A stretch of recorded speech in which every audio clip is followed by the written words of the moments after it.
The year is 2024 and nobody gives a flying about IndyCar, well, except David Land, I suppose. But enthusiastic journalists be damned, American open wheel racing is anything but hyped at the moment. Sure, the on-track product might not be what it once was. Gone are the ridiculous beasts of the mid to late 90s. No more bi-weekly super speedway spectacles either. And please, for the love of all that's holy, someone take Connor Daly's phone and chuck it into the Hudson River. Please. Then again, with all the complaints about F1 and its lackluster on-track product, it's not like IndyCar is unbearable to watch. Let's just ignore this. Or this. Please. So, what do they need to thrive again? A new car, more star power, an influx of ovals? Possibly. However, I do have another idea in mind. If you smell what the Rock is cooking.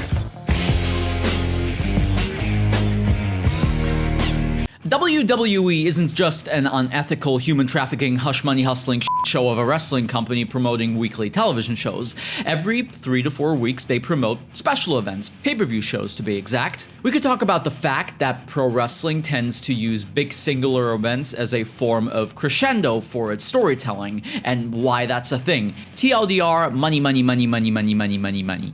Doesn't change the fact that I believe the way WWE promotes their crown jewel, their Super Bowl, WrestleMania, can be an inspiration to struggling racing championships such as IndyCar.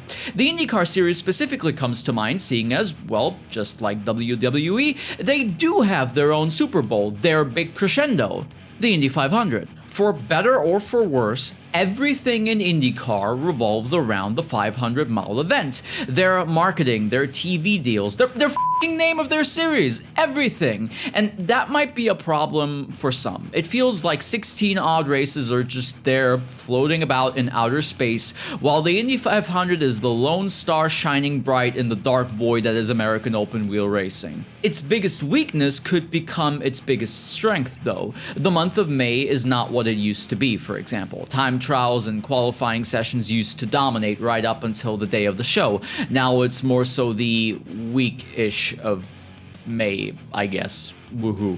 Compare that to the way WWE builds up WrestleMania for about 3 months every year, starting with the Royal Rumble, an event set to decide the main contender for the WWE Championship at WrestleMania. Splice in another few special events right up until the big day, and boom, here you are, big arena show, pyro, 2 days in a row, Jesus H. Christ, everything. To that WWE knows how to present an event cohesively. WrestleManias are prime examples for how to promote the same show differently year in, year out. Some of those events only stand out because of their fantastic art design and atmosphere, rather than the stories told bell to bell. Think of it the way the Olympic Games tend to promote their human rights crumbling contest every 4 years. Just more eccentric, less pretentious, and way more often.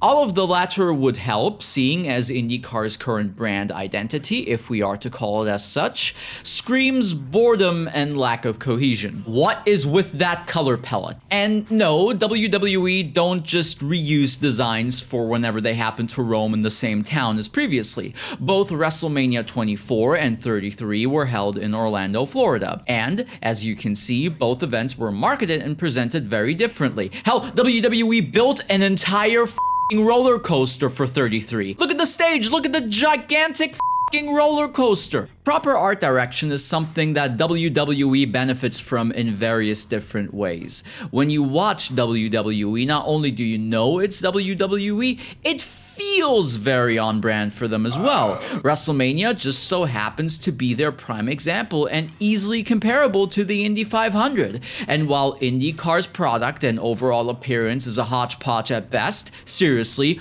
who the made that color choice? F1 of all racing series seems to have picked up on the basics of design recently. You might not like their current brand identity, but it's effective. It evokes specific feelings, associations, it's cohesive, easily recognizable. Then again, they might have gone a step too far, seeing as every race, bar Las Vegas last year, looks and feels the same. F1 takes its product wherever they go and do a McDonald's, essentially. That's not what I'm pitching for IndyCar. Designs in the vein of WrestleMania don't just help with marketing. They make similarly conceptualized events stick in memory when they could easily get lost up in a sea of shows. Without double checking, can you tell me which Indy 500 this is? If you can, good for you. I sure as can't. I don't use Tumblr. Furthermore, other than the marketing and emotional implications, why not repeat the trick? Building value for a championship that honestly nobody cares about seems like an uphill battle, almost impossible to win. Instead, why not build yearly pillars, special events if you will? The potential is already there for sure. Nashville Superspeedway is going to host the IndyCar season finale this year, and if things go well, why not make that one of those pillars? WWE made it work with their big four pay-per-views, WrestleMania being the big main event, while the Royal Rumble, SummerSlam, and Survivor Series served as smaller high points throughout the year. If you're feeling really fancy about it, you could even build those IndyCar pillars around Superspeedway racing if you want, something fans have been clamoring for years, and et voila, you can market your series in a way other championships don't. Maybe except for WEC? Make yourself stand out amongst the crowd and possibly, after quite a while, make people actually feel something. I like IndyCar. I want to feel something when I watch IndyCar, but it's so immensely difficult when everything about it just seems so blah, generic, absolutely devoid of any passion or interest, both from their end and from the rest of the world. Please, IndyCar, just make me feel something other than cringe and disappointment. That would be nice. And for real, take Connor Daly's phone away. Like, please, just do that now. Take it away now. God damn it. I do genuinely wonder though, am I alone with this perception that the IndyCar product is presented in a very bland and uninteresting manner, and that they would benefit from taking inspiration from WWE, maybe even F1 to an extent, without copying what they're doing exactly, just developing brand identity without it just being a way for them to become McDonald's, but rather to fight McDonald's, if we are to stay within that analogy. I don't know. Bye.